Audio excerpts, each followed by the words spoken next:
Silakan klik tombol subscribe dan aktifkan notifikasi pada tombol lonceng supaya tidak tertinggal video seputar misteri dan pembahasan menarik lainnya, dan klik tombol like juga jika sahabat menyukai video ini. Ini bisa dilihat di sini kawasan Gunung Padang, ada beberapa tinggian di sana, dan di Gunung Padang ini terbentuk yang disebut dengan balok batu berbentuk prismatik atau columnar joint. Dan dari pertanggalan carbon dating, peristiwa longsor di sekitar Gunung Padang itu pernah dianalisis oleh Pak Sutiono Bronto, itu terjadi terakhir di sekitar 5.850 tahun yang lalu. Dan ini gambaran puncak Gunung Padang, dan ada perkampungan. Pada saat tahun 84 saya ke sana, ini kampung-kampung ini belum ada. Kita jalan kaki cukup jauh, dan kita datangnya dari arah Sukabumi, jalan kaki sekitar 3-4 jam baru sampai di situs Gunung Padang. Dan Gunung Padang hadir kembali dalam penelitian arkeologi sejak tahun 1979 setelah dilaporkan kembali oleh penduduk pada saat pembukaan lahan untuk kegiatan pertanian mereka. Dan sejak tahun 1981, 82 sampai 84 saya ikut pertama kali, itu Gunung Padang cukup ramai di ranah arkeologi dan digambarkan secara lengkap di sananya. Dan ini senior-senior yang sudah mendahului kita. Bisa dilihat di sini ada Pak R.P. Suyono almarhum, kemudian ada Bu Bintarti. Kalau sekarang kita naik ke Gunung Padang yang dilalui oleh Pak Yono dengan Bu Bintarti dan para teknisi saat itu, Mas Waluyo dan lain-lain, itu di ujung ini ada batu, dan batu-batu ini sudah longsor saat itu. Dan inilah kemudian digambarkan kembali, dicatat kembali semua yang ada di situs Gunung Padang itu. Ini proses penggambaran luar biasa mereka. Kalau sekarang kita sudah bisa pakai drone, kalau mereka dulu naik bambu, disusun bambu, naik berjibaku lah. Luar biasa perjuangan mereka.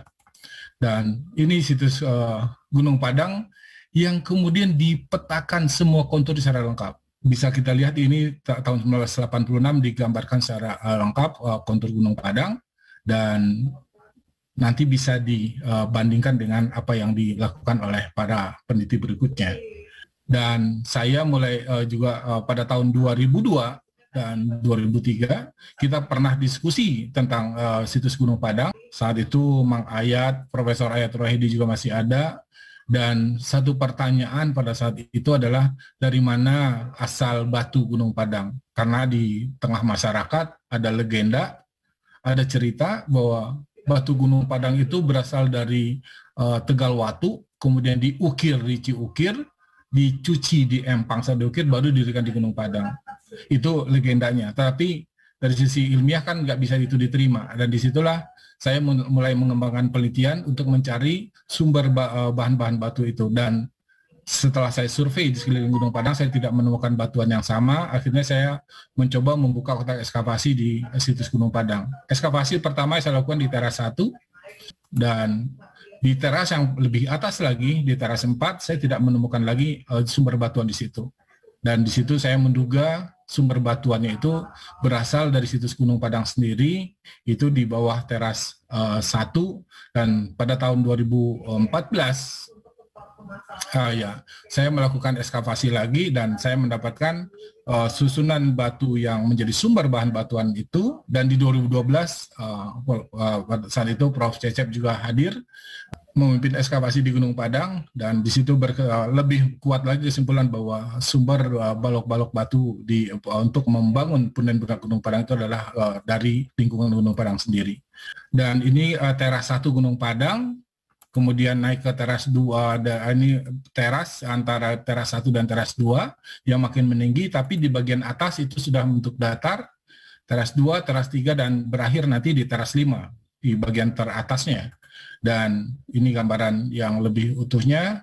Ini mohon maaf, karena pada tahun 2011 menjelang 2012 kunjungan ke situs Gunung Padang cukup banyak, akhirnya pemerintah Provinsi Jawa Barat bersama Balai Pelestarian Cagar Budaya melalui studi sebelumnya, saya ekskavasi rencana pondasinya, fondasi dibikin dalam bentuk umpak, kemudian dibangun menara pandang di sana. Tujuannya saat itu mulia untuk menjauhkan injakan penduduk yang kunjungan yang cukup ramai di situs Gunung Padang supaya tidak mendekat ke halaman-halaman teras. Teras ini sekarang sudah turun antara 10 sampai 12 cm dan sangat padat sehingga air pada saat hujan itu tidak meresap lagi.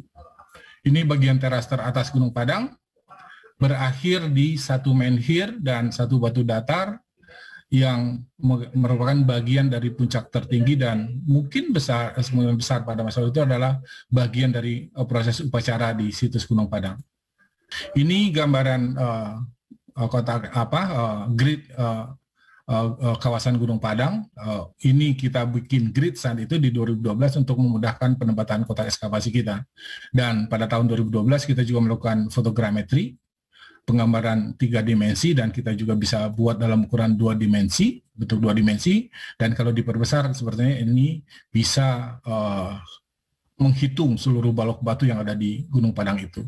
Ini saya bagi tangganya, ada tangga lama. Ini tangga lama ini pada tahun 1979 itu masih susunan seperti ini. Ini tangga susunan baru ini yang merupakan hasil kerja bakti oleh masyarakat pada tahun 2003. Jadi ini susunan baru, batunya batu lama.